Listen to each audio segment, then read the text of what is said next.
Bonjour à vous, c'est Jaya Daza Et Mourad Loussif. et on continue donc la ronde des interviews, les noces alchimiques au sein du couple et aujourd'hui on a l'honneur d'accueillir un merveilleux couple d'expérience. Voilà, Joël et Jean-Frédéric Chabot, bonjour à tous les deux. Bonjour à vous. Bonjour, bonjour à vous. Bonjour à vous, Bonjour. Jaya et Mourad. Hmm. Hmm. C'est un honneur en tout cas de vous accueillir tous les deux aujourd'hui. Bon, on va commencer en tout cas par vous présenter et puis après vous allez pouvoir nous partager la quintessence de votre couple. Donc toi, Joël, tu es spécialisée en tout cas dans le langage de l'âme et tu es formatrice, initiatrice en développement personnel spirituel. Souvent, ben voilà, vous œuvrez ensemble avec Jean-Frédéric. Tu pratiques la thérapie holistique, le coaching intuitif. Est-ce que tu veux nous partager quelques mots en plus par rapport à ce que tu offres? Eh ben, j'ai prolongé un peu ce que je connais déjà en moi depuis très longtemps, depuis l'enfance. J'ai vraiment une écoute, je pense, et une perception assez fine des énergies, de l'âme des autres, du vivant, mais particulièrement des humains. Et donc, quand j'ai grandi, j'ai vraiment grandi avec ça. Et quand j'ai choisi mon métier, j'ai voulu faire un diplôme dans l'humain, mais en même temps dans le corporel. Donc, j'ai fait une formation de psychomotricité qui était déjà bien guidée aussi parce que l'école était très ouverte sur plein de choses et sur le corporel entre autres. Donc voilà, après ça m'a permis de tout de suite déployer, déployer, j'ai fait plein de formations en dehors de ma formation classique pour travailler dans cette dimension-là avec les humains et avec mon métier qui est une passion en fait. Hmm. Yes, merci beaucoup. Merci. Et toi, donc, Jean-Frédéric, tu as travaillé dans la marine marchande, tu es un voyageur et tu es à ce jour thérapeute aussi, voilà, en développement personnel, en thérapie holistique, en coaching intuitif et tu œuvres aussi avec Joël. Par ailleurs, tu es aussi artiste puisque tu fais de la peinture. Est-ce que tu veux nous en dire davantage aussi sur ta formation, ton expérience? Oui, écoute, si vous voulez, moi j'ai toujours senti la vie comme un voyage, hein, un voyage sur cette terre, sur cette planète, un voyage d'expérience. Et c'est vrai que très tôt, c'est en rencontre avec les Indiens d'Amazonie, j'ai eu une sorte de révélation qui était importante et d'ouverture de conscience qui m'a guidé. C'est vrai que ça rentrait plus ensuite dans les cases du monde bien rangé. Il fallait que l'aventure se déroule en suivant un fil d'Ariane qui était très spécifique et qui est passé par la retrouvaille je parle de retrouvaille, hein, avec Joël, Super. et qui est devenu le soin, qui est devenu la thérapie, qui est devenu beaucoup de choses. Ok. Merci, merci beaucoup. Merci, est-ce que ça fait en plus une belle introduction justement, voilà, ton partage sur la question que j'ai envie de vous poser, parce que on a envie de, voilà, de vous entendre concernant votre couple, le couple qui est à l'honneur et aujourd'hui c'est le vôtre. Comment s'exprime justement, voilà, cette danse de l'amour au sein de votre couple, voilà, cette danse du féminin masculin d'abord en soi, puis là dans votre couple. Comment c'est pour vous? Mais je dirais personnellement, je dirais par l'exploration de la complémentarité, hein. C'est-à-dire que la différence, la différence est, on est vraiment de nature un peu différente. Joël est très très ciel, elle est très connectée, elle explore les dimensions. Moi, je suis plus cœur, corporel, polarité, voilà, Kinesthésique. kinesthésique. Donc, Mhm. il y a une complémentarité, il y a une différence. Alors, cette différence crée beaucoup de dynamique. Moi, j'apprends beaucoup de Joël. Euh, et puis cette dynamique, elle s'est mise ensemble au fur et à mesure, parce qu'on s'est mis à travailler ensemble au fil des années, et on se présente ensemble. Voilà. Donc, on a cette polarité homme-femme qui se met ensemble, qui se marie et qui témoigne. Voilà, témoigne à deux. Hmm. Et j'aime beaucoup votre mot, votre notion de danse, que même dans la formation de psychomotricité, où on travaille beaucoup le mouvement, ils disent que le plus grand accomplissement du mouvement d'un être humain, c'est la danse. Et je pense que la danse, elle sous-tend tout l'univers. Et donc, quand on est connecté vraiment avec quelqu'un d'autre de manière plus intime, plus engagée, plus particulière, comme au subtil, il y a une danse des âmes. C'est pas quelque chose de figé, c'est pas quelque chose qui reste sans mouvement en train de se regarder. Qu'est-ce que tu fais? C'est cette danse-là des âmes qui descendent dans nos corps, dans nos cœurs, dans nos regards. Et je me sens vraiment, cette notion de connexion, je me sens connectée avec l'âme de Jean-Frédéric et je pense que c'est réciproque jour et nuit. Et cette danse, elle emmène dans des mouvements amples, moins amples, des explorations de la terre, du ciel. Comme dit Jean-Frédéric, il est plutôt, lui, à ouvrir les portes de la terre et moi du ciel, mais entre les deux, il y a le cœur et on est très dans ce mouvement de danse et on a beaucoup de souplesse, je pense, pour danser ensemble. Mm. Mais la danse, c'est vraiment une notion pour nous très, très présente. Mm. Super.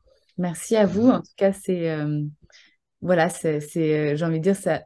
Pour ma part, ça m'emmène dans la danse, Hmm. de sentir ce flux. C'est beau.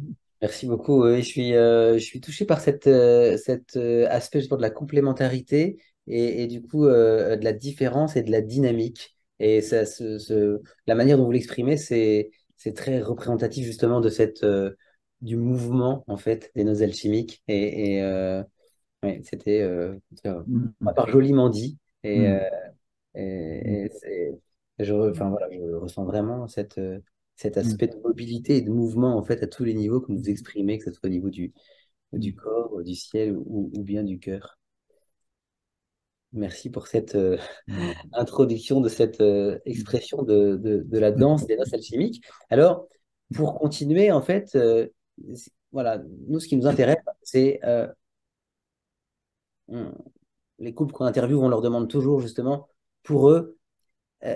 Et donc, pour vous, quels sont les ingrédients nécessaires à ce que le couple, justement, soit dans cette mobilité, dans ce dynamisme, dans cette réussite, dans cette harmonie? Mm.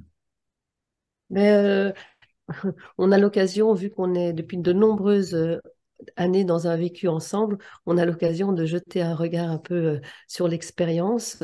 Et comme tu dis, le dynamisme, eh ben, on a pu constater que la vie est faite de chapitres, hein. Donc, il y en a qui le vivent avec différents partenaires ou différents lieux. Alors, nous, on a aussi beaucoup de lieux différents parce qu'on s'est beaucoup déplacé dans notre vie pour notre travail. Et ça fait partie de nous. Mais l'ingrédient du dynamisme dans le couple, c'est qu'on a toujours eu des projets et on a toujours eu des projets qui correspondaient à notre vie intérieure. Ça veut dire ce qui nous habitait à l'intérieur comme rêve, comme envie de construire, comme envie de partager, d'échanger avec le monde. D'abord, on était ensemble dans les mêmes projets, on avait vraiment les mêmes passions. Après, il y a une petite nuance avec ça, mais parce que Jean-Frédéric et moi, on a des différences, bien sûr. Et ces projets, on les a réalisés et cette dynamique est toujours présente. Parce que là, on vient d'acheter un grand lieu en Dordogne. C'est un grand projet, en fait. Et pourtant, on a vécu déjà 40 ans ensemble, donc on n'a plus 40 ans, on n'a plus 20 ans, mais on a un grand projet. Et là, comme on va témoigner d'une autre manière parce qu'on a moins d'énergie, mais on sait qu'on le fera avec d'autres. Mais le projet nous habite complètement. Et cette dynamique, elle est vivante dans le fait de construire. Et pour construire, il faut y mettre beaucoup de soi, évidemment. Donc, on est assez là-dedans. Et on a toujours l'impression que sur une journée, on répond à toutes sortes de sollicitations de la vie qui sont soit très incarnées, soit très subtiles. On peut avoir une demande de quelqu'un qui est en difficulté avec un soin ou un lieu, aussi bien qu'on accueille quelqu'un qui vient réparer notre fenêtre et qu'on a bien envie de l'accueillir correctement parce que ça nous intéresse de le rencontrer aussi en tant qu'humain. Mm. Donc, c'est beaucoup de plans qui sont différents et puis on prend du temps aussi pour voir nos projets à plus long terme. Mm. Tu as envie de... Oui, on parlait de la complémentarité avec Mourad là et évoquer ça et cette complémentarité, elle crée vraiment une dynamique et en même temps une confrontation. Hein. Souvent j'ai l'image de la batterie. Il y a un plus et il y a un moins, et puis il y a des différences. Et cette différence, c'est la différence de potentiel là, entre les deux pôles. Ça crée de la charge dans la batterie. Voilà. Donc c'est ça qui me paraît vraiment important de garder vivant. Euh, il y a une sorte de créativité ensemble qui émerge au sein de nos complémentarités. On parle souvent de l'axe de couple, hein, c'est une notion qu'on pourrait évoquer, hein, puisqu'on a un axe individuel et il y a une sorte d'axe de couple qui naît dans la relation entre nous. C'est quelque chose qu'on visualise, hein, même très concrètement. Voilà, un troisième terme. Et ce troisième terme, On le nourrit. on le nourrit, on l'entretient. Il sert aussi d'évacuateur. Vous savez, les axes, nos axes de colonne vertébrale, nos axes de lumière individuelle sont aussi des connecteurs, c'est aussi des évacuateurs. C'est-à-dire qu'il y a des choses qui se transmutent, qui s'élèvent. Dans le couple, on a ça. On a très conscience de ça. C'est une dynamique importante dans notre histoire ensemble. Merci beaucoup. On est vraiment là, je sens vraiment qu'on est vraiment au cœur des nœuds alchimiques, hein, au niveau expérientiel, on le palpe, on le ressent. Hein. Vous parlez justement de la polarité, de l'importance de la polarité, de l'axe du couple et justement de cette complémentarité avec justement qui engendre cette notion dynamique. Et alors souvent, c'est vrai qu'au niveau des ingrédients, on a des ingrédients souvent classiques, la communication, etc. Alors, les projets, évidemment. Mais alors, moi, ce qui m'intéresse, parce que là, on va vraiment en profondeur, c'est parce que ce sont vraiment effectivement des éléments essentiels, hein, pour que le couple soit dans cette dynamique. Alors, ça a l'air presque naturel et intuitif, cette différence de polarité, mais j'ai envie de vous demander, comment est-ce que vous œuvrez justement pour garder, pour protéger, pour conserver, pour rester, pour que cette polarité justement dynamique qui est la base des noces alchimiques puisse rester vraiment justement dynamique et vivante. Est-ce que vous œuvrez consciemment ou est-ce que c'est finalement devenu au bout, au bout de presque 40 ans une deuxième nature? Je crois que tu Mais veux. il y a les deux. Il y a les deux, mais par exemple, l'axe de couple, moi, je mets beaucoup de conscience dessus. Jean-Frédéric n'est pas avec moi, il est parti en voyage ou il est un peu plus loin en train de faire des activités. Ben, je nourris, je lui envoie de la tendresse, j'envoie de la joie dans cet axe de couple. Donc, c'est notre axe, c'est notre jardin commun. C'est autre chose que de lui envoyer directement à lui, mais c'est pareil, en même temps, c'est différent. Et puis, on prend tous les jours aussi un temps de silence, hein, de méditation. Voilà, on prend des temps de partage. Enfin, on est quand même, on vit pas notre vie dans une habitude et une répétition. Ça, c'est pas comme ça parce que comme on est très relié sur les dimensions de l'âme, et il y a toujours, c'est toujours très très vivant et très changeant et très nouveau. Donc on apprécie. Enfin, on est toujours heureux d'être ensemble et il y a toujours ce bonheur et je peux pas dire qu'on ait connu une lassitude quoi dans notre couple.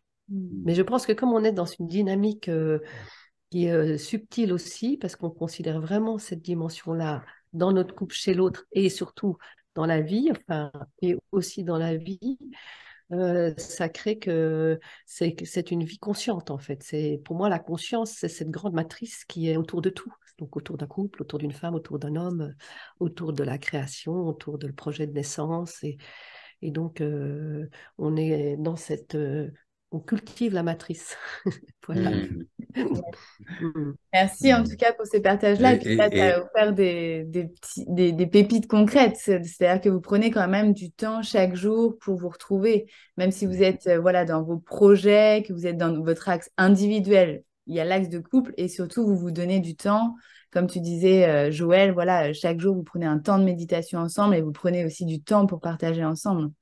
Et donc ça, tu l'avais noté d'ailleurs, enfin, au tout début, justement, dans les ingrédients, tu t'avais mis les projets vraiment au cœur et justement le fait de prendre du temps, en fait, pour nourrir ces projets-là, quoi. Mhm. Ouais, donc c'est ça, une complémentarité, un dynamisme justement des polarités qui est aussi nourri concrètement avec des pratiques C'est hein, ça. de silence, de partage. Oui, Mm. oui. Merci. On a toujours été on a toujours été, depuis on s'est rencontrés, on a toujours été, ça a été au premier plan tout de suite entre nous.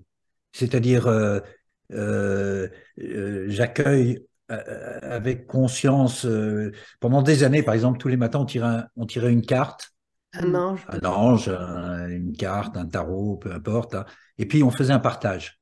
Et il y avait comme besoin d'apprendre à partager réellement qu'est-ce que je vis, comment ça s'inscrit dans ma journée, quel est le thème qui est en évolution là dans ma journée et comment je l'accueille, comment je peux le partager et comment entre nous, hein, évidemment, parce on se suit, c'est comme une évolution, on chemine ensemble, vous voyez. Donc, on est sensible à l'énergie, on est sensible à ce qui nous habite, ce qu'on rencontre, les personnes qu'on croise, les lieux, ce qui se passe intérieurement, et on a appris à reconnaître ça, à accueillir ça.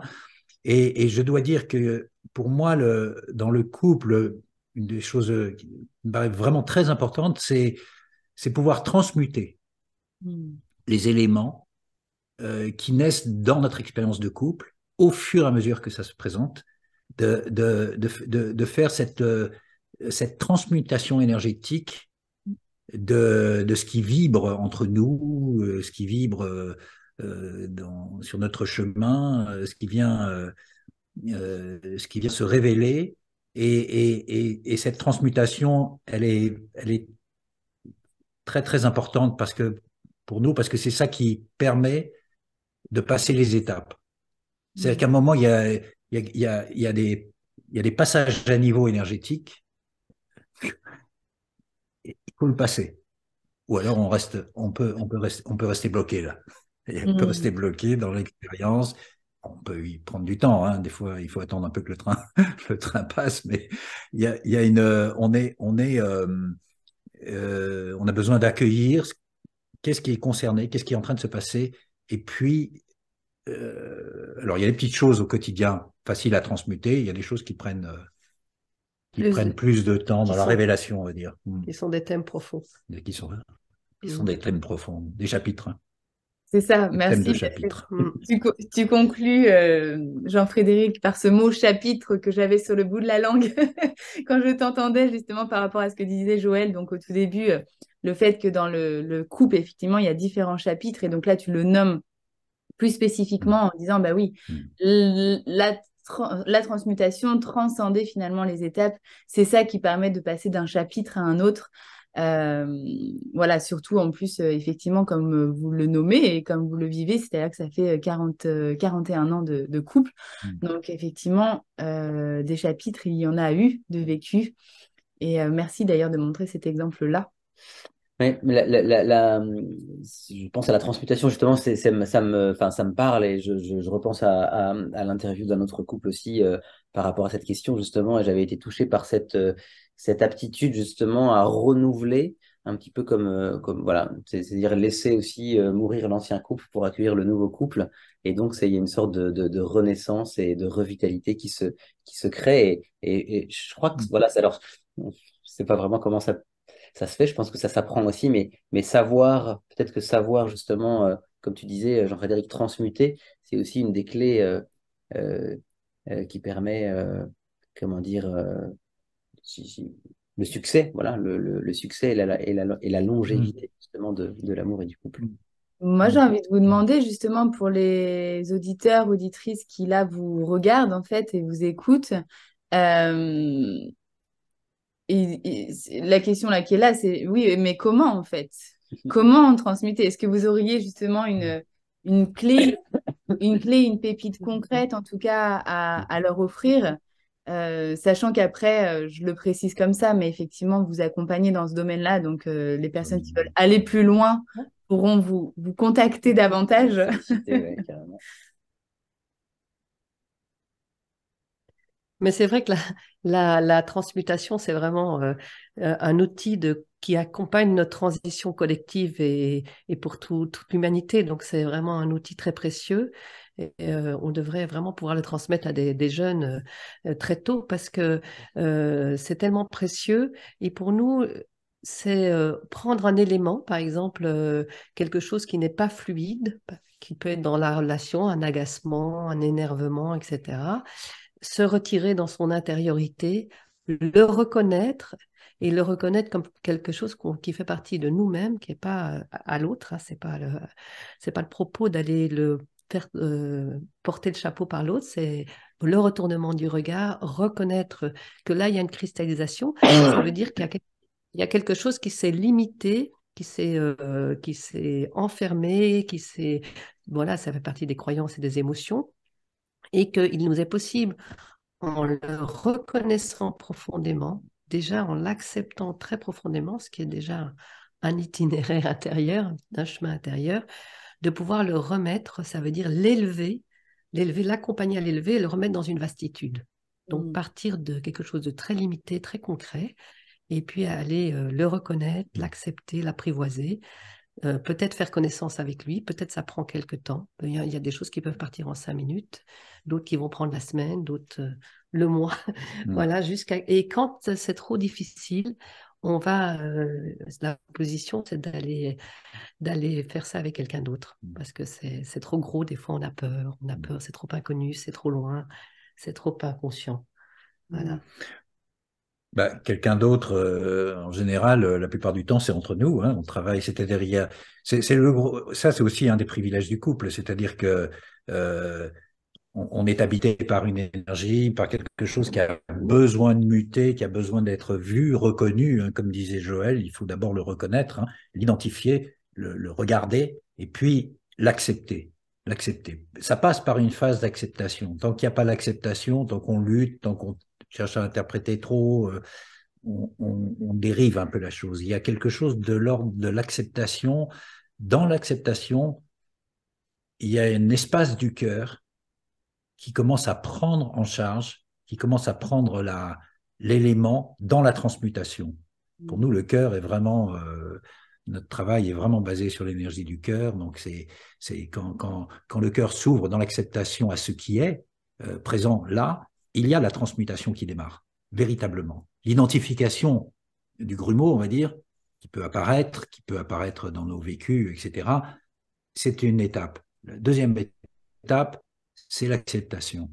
Et quand il y a cette acceptation, alors en tant que couple, vivre ça comme le centre de la relation, c'est un énorme privilège parce que on est soutenu. Souvent, on est identifié à la blessure, on est identifié au grumeau, on va dire, mot intérieur, des difficultés qu'on est en train de traverser, ou une énergie qui ne nous appartient pas simplement, mais qui est pénétrée, qui a rentré dans l'espace de notre vécu, de couple ou individuellement, on porte quelque chose, eh bien, l'autre est à ce moment-là plus vaillant des fois, moins identifié, et va soutenir, et va accompagner. On va accompagner, si vous voulez, le retour dans la lumière, on va dire, de cette énergie qui est un peu voilà, discordante ou qui vient nous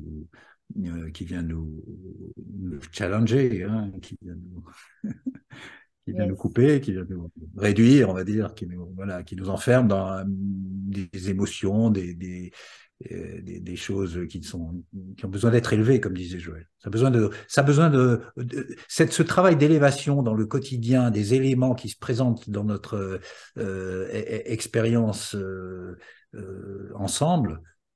Il est très fondamental. Pour nous, il est très, très fondamental. Et si on garde une énergie qui nous appartient pas, qu'on a ramassée avec une personne qu'on a croisée, un lieu qui est encombré, qui est pas, il y a beaucoup d'énergie autour de nous. hein, et on les côtoie sans arrêt, et qu'on ne transmute pas, mais on ramène ça dans le couple. Et puis, si on ramène ça dans le couple, en général, entre nous, bah, l'autre lui dit, tiens, il se passe quelque chose pour toi. Ah, oui, effectivement, effectivement, il y a quelque chose qui est en train de se passer. Qu'est-ce qu'on fait? On s'assied, hein, on se met dans notre canapé, on allume la bougie et on commence à nommer, voilà. On commence à mettre des mots dessus pour l'identifier, hein. Et puis, naturellement, dans la confiance, on le regarde en face, tel qu'il est, dans une certaine neutralité, une certaine acceptation. Et puis là, il y a le cœur, la fonction du cœur. Et ce troisième terme dont on parlait tout à l'heure, cet axe de couple, le mariage de nos cœurs ensemble, qui rentre dans le processus de mutation et d'élévation énergétique. Ben, on est vraiment sur une sorte de pépite, hein, de la transmutation, là. Vraiment, Exactement. Merci c'est à une vraie vous pépite. pour, voilà, pour ces précisions, ces pépites offertes. Comment justement transmuter au sein du couple. Et j'entends du coup par là, effectivement, parce que j'allais vous poser la question, mais finalement, vous y avez déjà répondu, j'ai envie de dire. Justement, quand parfois il peut y avoir des... Est-ce que ça vous arrive d'abord de vivre certaines frictions, des fois aussi dans votre couple? Mais par rapport en tout cas à la réponse que vous avez donnée sur la transmutation, ce que j'en comprends, c'est que quand il y en a, ça, c'est votre cheminement finalement, d'aller Oui, c'est ça. identifier, nommer et prendre le temps de transmuter, quoi. Ouais. Ouais. La friction, je crois elle est nécessaire, elle fait partie du jeu de la vie, hein. Il y a pas il y a toujours de la friction qui va émerger. Voilà, ça fait pourquoi la friction, en fait, elle attire notre attention, en fait. Elle nous Mm. dit, ah, il est en train de se passer quelque chose. Vous voyez. Et alors, là, il y a une qualité, je pense, qui est très importante pour nous, c'est la qualité de l'engagement. C'est que quand on est vraiment engagé, c'est la valeur première, la friction émerge. Des fois, on prend quelques heures pour, euh, pour se dire qu'est-ce qui est en train de se passer. Il y a un échauffement qui a démarré. Et puis ensuite, on prend le temps de s'asseoir dans le canapé et puis on traite l'affaire. On va traiter l'affaire. Mais la friction, elle fait partie de la résistance, elle fait partie de l'interrogation. Elle vient nous chercher en nous disant, regarde, il se passe quelque chose. Mm. Et si on oublie, l'autre va nous dire, regarde, prenons le temps, On est deux pour s'en prenons le souvenir ou temps pour se le d'accueillir. rappeler. Yes. Merci. Je Merci. fais, je Ouais. fais juste, excuse-moi, avant que tu Et- passes. Ça me fait penser un peu à Edgar Tolle, en fait, dans son livre Le pouvoir du moment présent, où il partage justement qu'il y a sur un lac très plat et très calme, il y a deux canards qui avancent comme ça, et puis en fait, au moment où ils se croisent, ils se frictionnent, puis ils repartent, voilà, comme si de rien n'était. Et ils partagent ça justement dans cet élan de présence quand ils se sont croisés, ils avaient besoin de libérer quelque chose ou de mettre quelque chose en lumière. Et voilà. Et puis après, une fois que ça s'est passé, ça repart dans le calme, quoi. Voilà. Ouais, c'est ça. Mm. Merci pour Mais Les petits merci pour canards. les petits canards. je crois que, Alors, oui. je crois que l'accumulation d'espace non transmuté dans la relation de couple, ça a tendance à se stocker quelque part. Petit à petit, ça crée du contentieux parce qu'il y a de l'incompréhension, qu'est-ce qui se passe, on tente d'interpréter, etc. Et je pense qu'au bout d'un moment, ça devient corrosif. Ça devient vraiment corrosif pour les énergies du couple. Il ne faut pas laisser traîner des lézards comme ça trop longtemps parce que il faut pouvoir les traiter. Et Ouais. c'est là. C'est un peu notre dédicace à la vie, en Oui. fait. C'est cet engagement à transmuter. Et dans notre accompagnement qu'on offre aux autres, au groupe ou au lieu, quand on fait des nettoyages de lieux, on apprend ça, on transmet ça, cet art de la transmutation des éléments. Et donc, c'est vrai que ça accompagne tout à fait l'actualité et le fait d'être dans l'instant présent. Et c'est notre chemin d'être humain, donc d'accepter. Parce que à part l'acceptation, qui est proche un peu du pardon, quand il y a des dualités plus ou moins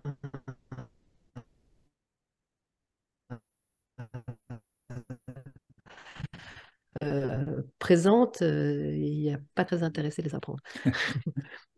Merci. Quand on parle de l'acceptation, c'est pas toujours bien compris l'acceptation. c'est pas un renoncement, c'est pas C'est plutôt une épousaille. oui, c'est pas une résignation, hein, sinon ça part dans le placard et ça va se stocker et ça va pas marcher. C'est vraiment Un lâcher prise très un lâcher profond. prise, oui. Très Reconnaissant. profond. Merci beaucoup voilà, pour ces pépites là de transmutation dans les détails et voilà et de rappeler que c'est aussi une de votre spécialité d'accompagner la transmutation. Et du coup, je vais rebondir sur un terme que tu as employé, Jean-Frédéric, justement sur l'engagement. Quand on est vraiment engagé, finalement, on peut accompagner la transmutation. Et alors, on vient sur ce dernier point, justement, qui me tient à cœur, lié justement à l'engagement. Alors, le projet de ces interviews s'inscrit dans le mono-amour, sous forme voilà, d'exclusivité et de fidélité. On a choisi d'interviewer ce type de couple dans le respect de toute forme de type de couple.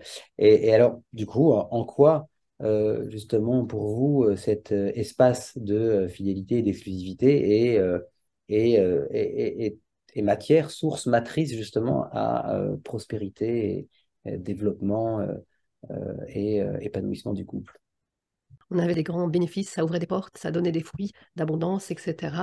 Donc, l'engagement dans la relation, elle crée un écrin où les choses peuvent se passer. Et si l'écrin, il est percé, ça demande d'être centré, de vivre un couple et d'être en couple. Et donc, ça fait partie de l'amour que de se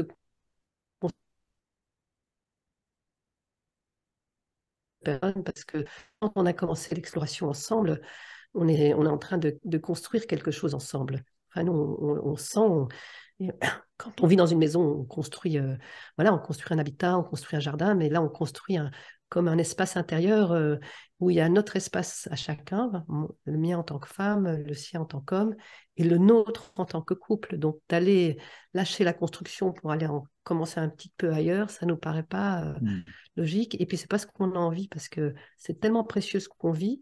On est tellement nourri à tous les niveaux par cet engagement, les fruits de cet engagement, qu'on ne penserait pas enfin, je sais pas, ça ne me viendrait même pas à l'idée d'aller mettre mon attention ailleurs.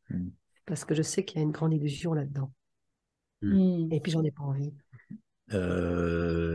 Moi, je dirais un exemple de ça, c'est-à-dire qu'on a vécu pendant 10 ans ensemble sans être mariés. On a eu un premier enfant, tout allait bien, etc. Mais à un moment, on a senti l'appel de poser un acte ensemble, une célébration, de célébrer notre expérience et de l'enraciner dans un engagement qui était devant Monsieur le maire, et devant nos amis et spirituellement aussi. Hein, spirituellement, on s'est marié d'ailleurs spirituellement avec l'oncle de Joël qui était moine bénédictin. On parlait tout à l'heure de moine, moine bénédictin, et puis un ami lama qui était bouddhiste tibétain. Qui est toujours très proche dans notre vie, d'ailleurs. Voilà, on a rassemblé les deux grands courants, hein, parce que ça fait partie de cette polarité qu'on retrouve, voilà. Et cet engagement, on l'a posé. Et c'est vrai que c'était pas anodin. La préparation à ça a été amener des dossiers qui sont sortis parce qu'on a des liens de famille. On a des liens avec notre enfance, avec papa, maman. Il y a un engagement qui est posé dans le mariage, ça a coupé une partie de ces liens, des faux liens, hein, c'est-à-dire je suis le fils de mes parents et je suis sur le modèle, sur un certain modèle, attaché à ce modèle, et si je veux construire une nouvelle forme avec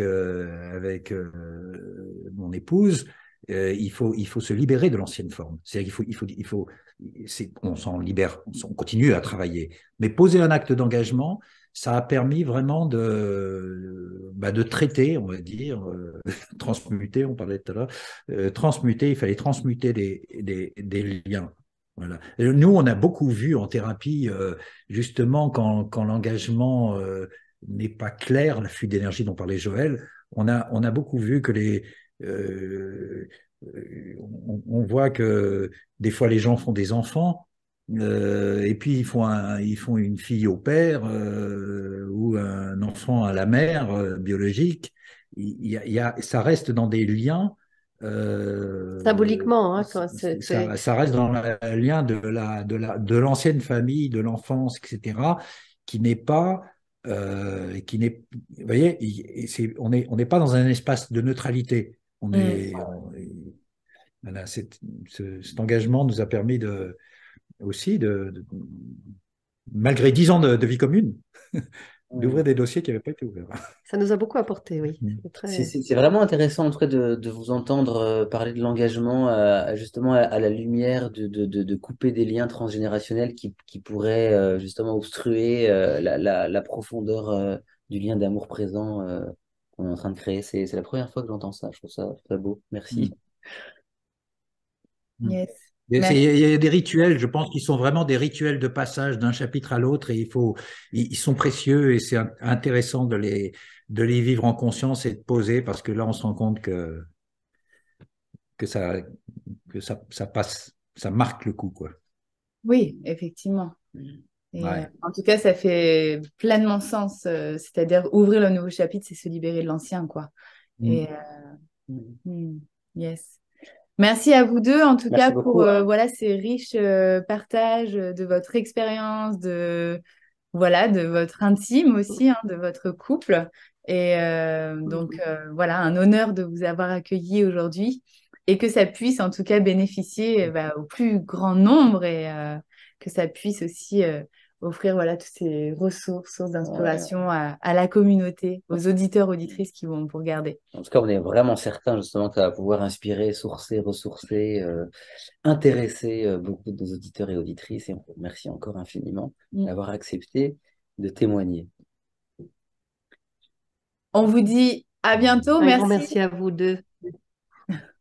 À bientôt. On se dit bientôt. À bientôt. Au revoir. À bientôt. Merci. Au revoir. Bonne route. Bon vent. Yes. Parole de marin. Parole de marin, c'est ça. En tout cas, la ronde des interviews, les noces alchimiques au sein du couple continue. Donc, on se retrouve voilà, prochainement pour la suite. Ciao, ciao. À bientôt. Ouais, merci.